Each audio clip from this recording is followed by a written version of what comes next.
अगर ब्रह्म सृष्टि रचाई न होती, अगर ब्रह्म सृष्टि रचाई न होती, तो बेटी किसी की पराई न होती, तो बेटी किसी की पराई न होती।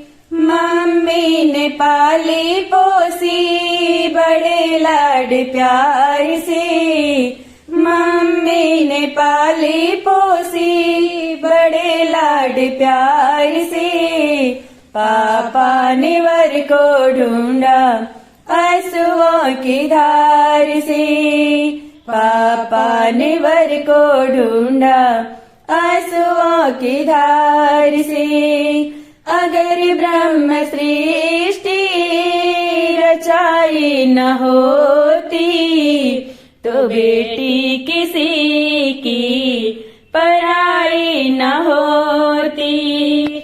चाची ने पाली पोसी बड़े लाड प्यार से, चाची ने पाली पोसी बड़े लाड प्यार से। चाचा ने वर को ढूंढा आंसुओं की धार से, चाचा ने वर को ढूंढा आंसुओं की धार से।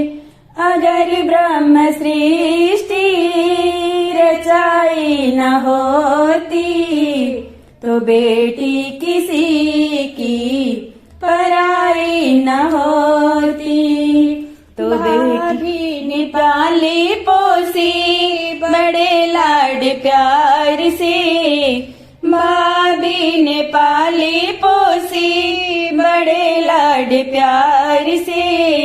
भैया ने वर को ढूंढा आंसुओं की धार से, भैया ने वर को ढूंढा आंसुओं की धार से। अगर ब्रह्म सृष्टि रचाई न होती, तो बेटी किसी की पराई न होती, तो बेटी किसी की पराई न होती।